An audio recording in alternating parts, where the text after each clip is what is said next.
Good afternoon. Today is the 13th of August, and this is the 2023 Cranleigh Lions Classic Car Show at Cranleigh in Surrey. This is part 10 of a slightly shambolic shuffle, and it has been extremely shambolic today. It gets more and more shambolic every part. Hopefully this will be the last part we do, because I've been filming all day. I do apologise in advance for any incorrect information, which will happen probably very shortly after I say this. If there is wind noise, if I make a real hash of it, which I have been doing a lot in the last few parts, if I get interrupted by announcements, I'm afraid just the way that it goes on this channel. So 1975-76 Ford Escort Mark II 1.3, and it's a 3000L. The 76. That's actually in really nice condition, and for once that's not had somebody convert it into a Mexico replica or something. So you've got a couple of these more modern Fords here, Fiesta ST and the Focus. We're going to skip those actually because I've just got to get around, and you know, I thought this show was for cars from before 2004, so seeing stuff like that, sort of, I don't know if we need to include it in our extremely shambolic shuffle around here. 1970 to 71 MGB with a V8 conversion. One of the S2000 clubs is here. Now the S2000 came in 99, so I think we're okay for these. I'd like to go one of these actually. I think it would be a lot of fun if I was able to. So this is a pre-facelift one, that's a post-facelift one. This is also a post-facelift one. I can't remember actually when the facelift came in. I'm going to have to keep talking loudly because of this music, and I hope I don't get a copyright strike again for this stuff. All the S2000s of this country were the 2-litre engine. You get a 2.2 in some of the markets later on, but all of the ones we got in here were 2-litre, and they finished in 2009. Let's take a look at the interior of this one. Look at that, 6-speed manual, fantastic. Right. And then we've got another one here. We've all got personal plates on them anyway, so I can't tell you how old they are, so that's not a problem. Of course, we can identify the earlier and later cars due to the front lights. Let's go on now to the next bit here.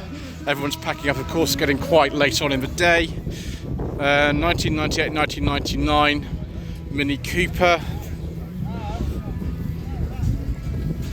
And that one's a Cooper Sport. 1989 to 90 Mini. Obviously this one's been sort of customised a bit, like most of the Minis at the show have been customised in one way or the other. That's not unusual. 1991, 1992 Mini Mayfair, which looks pretty standard apart from the wheels, to be honest. Mayfair was sort of a luxury trim, and they lasted for much longer than any other Mayfair badged car did. The Metro Maestro and Montego Mayfairs were over by 1988. Mini Clubman Estate, 1979 to 80. That looks actually remarkably original, that one. Then we've got MGB. You've seen tons of MGB today. This is 1967 MGB.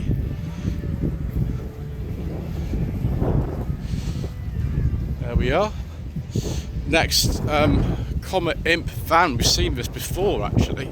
That was trying to look for its stand, which is now found. I think this is a Mark II based one with the stalks of incredible confusion there. Also used in the Hillman and Sunbeam and Singer models, of course. Clan Crusader car based on the Hillman Imp. This one is a 72-73 on an L. A bit low for someone like me, I think. I'm struggling to get in and out of that. That might have a forbidden fuel engine in the videos. We don't talk about diesels on this channel, so we shall continue. 1988 to 89 Lotus Esprit S4. Still not the more modern one with the Cavalier Mark III door handles. It's a little bit too early for that. Esprit had so many facelifts, it's unbelievable they kept it going, really. That Imp's been breathed on quite considerably. I have driven an Imp. It was just a standard sort of 875 Supra 72. That one actually is about the same era. It's someone else. It's 72 to 73. The boot's, of course, at the front. Another one of the common Imp brands here. 67 this one is. again with all the funny stalks and things. So it's, I think the load's supposed to be a bit compromised by having the engine sort of underneath the boot floor, but it's actually not too bad. Here's the engine again. This is a more standard looking imp. Again, looks like a Mark II with those stalks there. That one is a 63.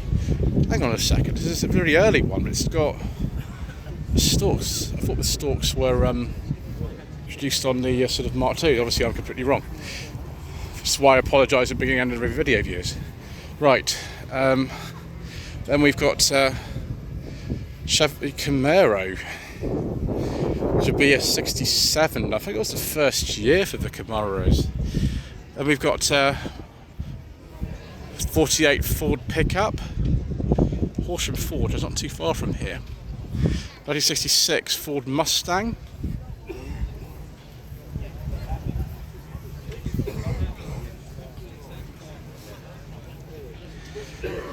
And we have Pontiac Trans Am, 1980 model, I think this one is, which looks a bit like the one used in the second Smokey and the Bandit film. It's 79, but it's on a 80 to 81 plate. Maybe it was made in 79 and registered later, I don't know. Plymouth, what do they call these? I can't remember what these are called, some of them Plymouth. And then another one of these consoles, Mark II consoles. We've seen a million of these today. No Zephyrs or Zodiacs, just consoles. Why, viewers? Why? 1983 to 84 Mini that's had its roof comprehensively chopped off. Italian Joe Special Edition Mini. I think these were made about 1992 from memory. They weren't particular anniversary for the film or anything, but here they are. All the style you want, all the fun you deserve. Indeed. Another one of these from Vauxhall Mini Club. That's a crazy steering wheel that's in there, and a sort of shift and everything. This is for drag racing or something. Supercharged kit in that one. Porsche Boxster, 2007. Probably let that off, I think, being here. Maybe all its friends have gone, leaving it just on this little lonesome there. Goodness me, viewers, a right-hand drive Citroën Traction Avant. Goodness me, does this mean that this was built in Slough or something? All of these I see at shows are left-hand drive these days. If this is a genuine UK market right-hand drive one, that's a very, very rare thing indeed. Wow. So Stags, lots of Stags. 1972, 73. Easiest way to identify Mark 1 and Mark 2 to me is the interior lights. Yep, I've still got two interior lights. It's a Mark 1. Yeah, I drove one of those on my channel. 72 Mark 1, the one I drove was. This will be probably a Mark 2. Yep, 73, 74 plate. Yeah, I can't see two interior lights. Another Mark 2. 74, 75. These are supposed to have kind of had black panels sort of painted at the back, but so many of them have sort of differences in that kind of way. It's not a reliable way of telling, actually. And this is an earlier Mark 1. This is really useful, actually, because we can see we've not got chrome sills, we've not got black painted sort of rear end, and I have got both the interior lights, which is that one there and that one there. So yeah, definitely. And also we haven't got the alloy wheels on this one. The alloy wheels were an option. These are the standard wheels that came with the car if you didn't specify the alloys. So yeah, 71, 72. Again, another Mark 1. This one's have a chrome sills fitted though, but the rear panel remains the body colour. Another Mark 2 here, but this one has the rear painted the same colour as the car where the lights are. It's an auto. Actually, auto's like 50-50 on the Stags, to be honest. 75, 76. It's got black painted sills. 74, 75. That's got the black painted rear end. But that's definitely a Mark 1, it's called black painted rear end. Do you see what I mean, viewers? It's all very confusing. So yeah, 172. This is a really late one. Now right at the end, like when this car was made, this is 76, 77, they did start to paint the rear end body colour again. It's auto. Those are the standard alloy wheels you got when you ordered your Stag. 576. Same as this one. Chrome sills, chrome sills. Oh well. So it's got the painted rear-ended body colour, and so is that one. So presumably they're both 76s. Actually 73, 74. Yeah, probably a Mark II. This one's definitely a Mark II. 74, 75. That one's a manual. That one's an auto.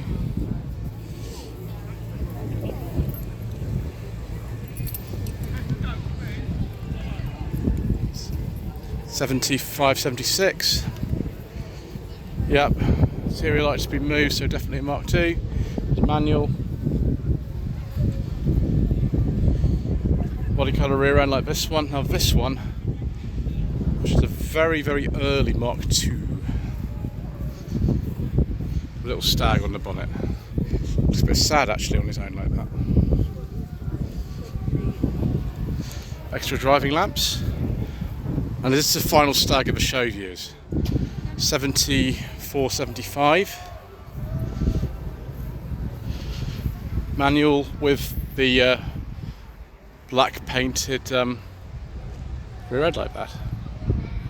A lot of the Morgans have left, viewers, but we've actually still got some to see. This is a +4 personal plate, but around sort of 2009, 2010.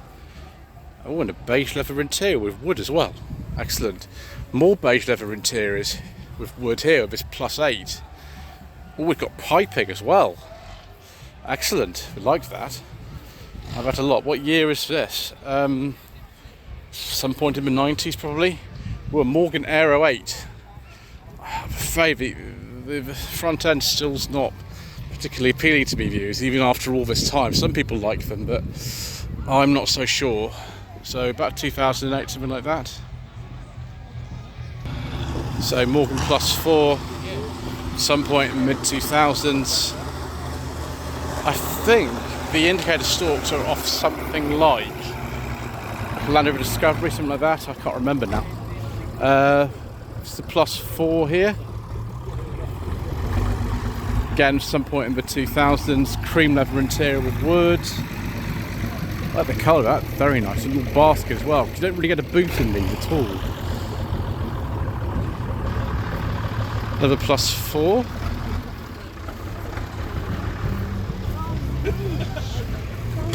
And that one on the right is a +8. So many of them have got personal plates on them. The thing is, it's very difficult to sort of accurately identify a Morgan's age because they kind of look all the same for such a long time. That's the +8. It's even got +8 on the wheels, that one. And then the last few are here.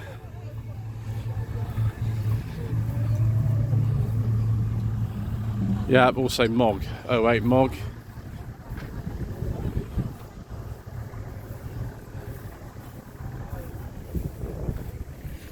Sorry, 06 MOG I should say. That's 03 MOG. And this one is 89 to 90. It's a +4. And so is that one. Haven't really changed much in sort of 15 odd years, have they? According to the plate. Lots of sort of parts you recognise from other cars. I think those wiper indicator stalks are off like a, I don't know, a Legro or something like that.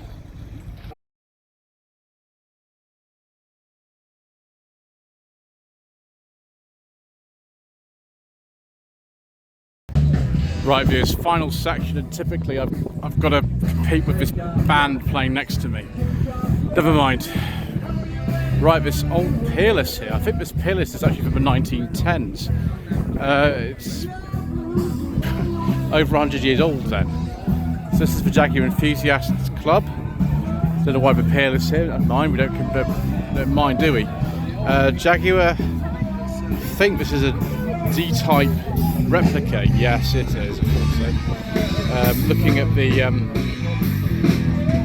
the kind of registration number is a bit of a giveaway because there's Northern Ireland plate on there. So yeah, it was probably the LM company.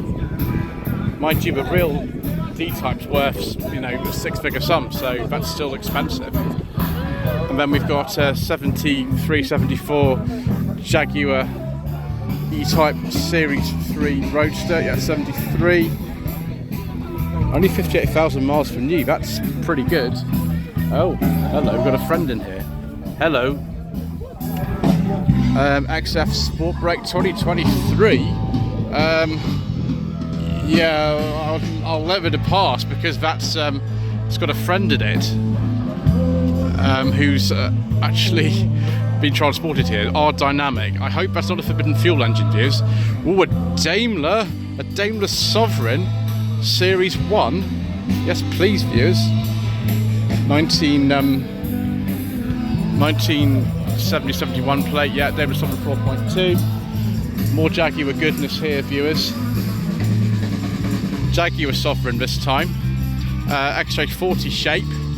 I do have an XJ40 on the channel coming up at some point. I've been offered one of them, which is nice. Don't know what year that is. Oh, a Series 3. Very nice, viewers. This one is 85 to 86. Let's have a look at the interior. Oh yes, someone's left the window open. Yes. A beige leather interior with wood. I do like a nice beige leather interior. 1965 Jaguar E-Type. Excellent. It's rather agreeable. It's 4.2. Jaguar XK8. That's more like a cream interior. It's a 1999. This one here around the same kind of era. This is a 4.2 though, so it's a little bit later. 4 litre was the earlier model. Take a look, viewers, and see if this is a cream or a beige leather interior.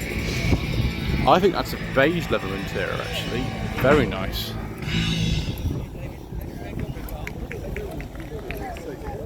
And then a Jaguar Sovereign, an X300.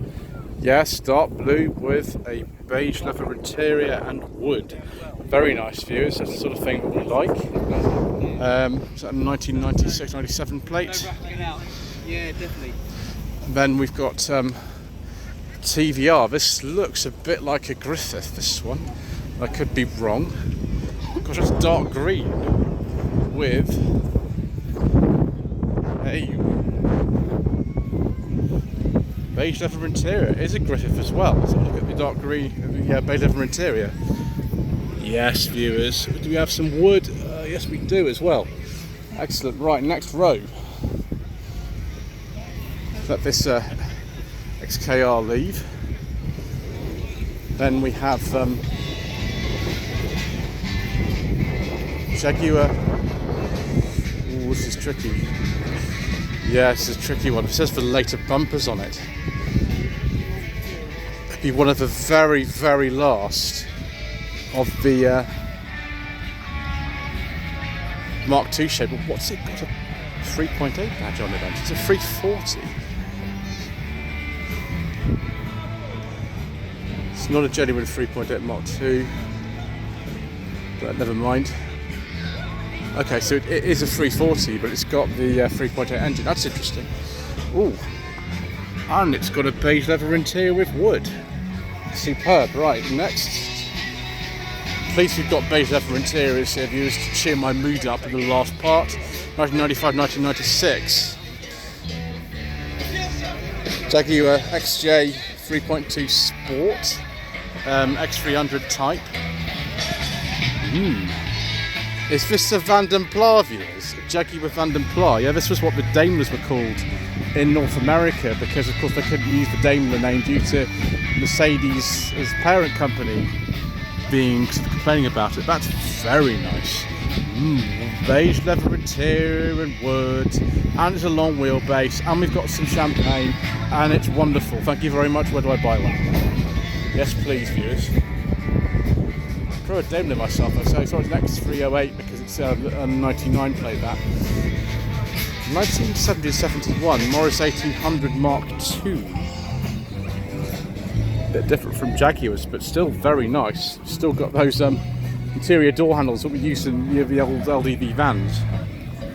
And then we've got, I think that's a Dolomite, this one, because by 76 the Toledos have been renamed as Dolomite. So it's either a 1.3 or 1.6. We'll have a look at this this Jaguar here first. So we'll look at the front of it to see the information sheet. It's a Mark 1, it's a 57 3.4. I thought it looked a little bit different, of course it does. Yeah, it's Mark 1, it's very clearly Mark 1 here. And that is a Dolomite 1500, not the HL, it's a normal 1500. Okay viewers, we're getting there. Gosh, my finger's getting numb. Just change hands here.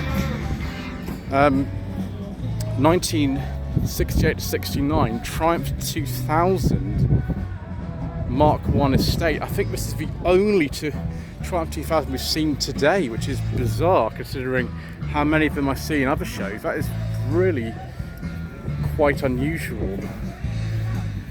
Built by Car Bodies, the estate versions.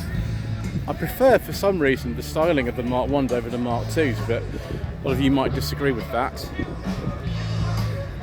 1967 Triumph Vitesse 2-litre convertible. There's a little friend in there who's on for the ride.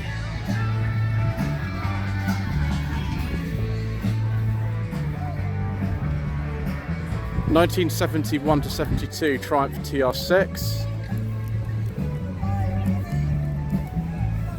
I think we're going to have to go along the front actually rather than the back of this. 1964 Triumph Spitfire. I think this is the first generation of them actually. Very similar underneath to a Herald or a Vitesse or a GT6. Let's go along the front, it'll be quicker anyway if we do that. 1970-71 Triumph Vitesse. Well, another Triumph 2000. This one's a 66. And here is a GT6 Mark II, 1968-69. I thought it was the last stag of the day, but here is the last stag of the day. Yeah, Mark 1 that will be, 172. Then we'll go on here to the next section here. 1966 Triumph Herald, I think it'll be a 1200 actually, that one. Triumph Vitesse, can't see that one. I'll just go around the back, I suppose. And then a GT6, 1967. Herald convertible. Now these were quite rare, but not as rare as the coupes. The coupes were the rarest of them all actually. They were discontinued quite early on. Yeah, 64 Herald 1200, GT6. I think it's a GT6. I'd say actually looking at those rear lights, is a Mark 1. And then that's the Vitesse from 2017, that's the rear of a standard 1200 saloon. Gosh, another Vauxhall Cresta PA. I think it's the sort of fifth one we've actually seen. Absolutely tons and tons of them here today. So many. Oh, and a bay window Volkswagen camper, one of the last cars for sale here. 73, 74, what's that? 16,000. Call 07876. No. You can tell it's late in the day, can't you, viewers? Call 07867854013. There we go, that's better. Dear me, I can barely talk. Just as well we're coming to the end, viewers. Oh dear me. Okay, Rolls-Royce Silver Shadow 2 with headlamp wiper action. 80 to 81 registration, so it's one of the very last. And that's actually got a cloth interior, it's not a leather interior at all. It's quite surprising, isn't it, viewers? 1975 to 76, Jaguar XJ 4.2C. What is that? Answers in the comments section, viewers. I've no idea. Right. MGA 1600, be about 1960-61. Having seen one of these yesterday, viewers, I think I do know what this is. The Triumph Renown, I think this is, from the early 50s. Let's have a look at the information sheet so I can cheat. Yes, here we go. It's a 53 Triumph Renown TDC with a biscuit interior. Fantastic. Looks like a sort of dignitary's car, doesn't it? I'm sure they do some weddings in one of those. Obviously the Roadster was more famous from Bergerac. Oh yes, here we go. This is the sort of thing that mostly the Queen used to have. 1961 Vauxhall Cresta Friary, a conversion by Abbots of Farnham at the Friary Garage. I think it was in Basingstoke. Unfortunately, you can kind of see where the join is after, you know, over 60 years of this car actually having been around. So what's for sale here? Is it this or is it something else? Oh no, it's a metal bed frame. Okay. Right. 1967 Morris Mini Minor. Was it called a Morris Mini Minor by then? You know, I don't know, viewers. Answer in the comment section below. And we've got a Mitsuoka View. It's the same View that we saw yesterday in Camberley. It's basically a Nissan Micra K11 sort of dressed up to look like a Mark II Jaguar, and it's very much a sort of question of taste, but that is very special. And it's got a beige leather interior with wooden piping, which you couldn't get on a K11 Micra. So obviously that's better than one of those anyway, in my book anyway. Oh yes, viewers, here we go. Superb. 1996-1997 Ford Fiesta Mark IV gear. The wheel trims are off, I think, something else, but you know, that's pretty special. Anyway, 16 valves, it'd be 1.25, 1.4 ZTEC SE engine in that. And then we've got a Mini British Open Classic. That is very nice, isn't it? Look at this sort of interior. It's not got a leather interior or anything, but it's got a part leather interior with sort of inserts and this kind of interesting fabric. That's it's quite nice actually, that bit, isn't it? Early Mark II RAV4 there. There's just two more things I want to film, and then I'm going to go and have a rest, viewers, because it's been a long day, a very long day. I'm afraid this Rover R3200 ended up being cut up by the fire service, which is a bit of a shame, but there we go. 1967-68 Ford Escort Mark I by Alan Mann Racing. That is pretty special. It's all stripped out and everything. Very early Mark I Escort actually, and 1968 race spec. Right, viewers, that is quite enough. We're leaving now. Thank you ever so much indeed once again for watching, particularly if you've watched all 10 parts. Please don't forget to subscribe to the channel, like this video, leave a comment below, and we shall see you again very soon for yet more incorrect information.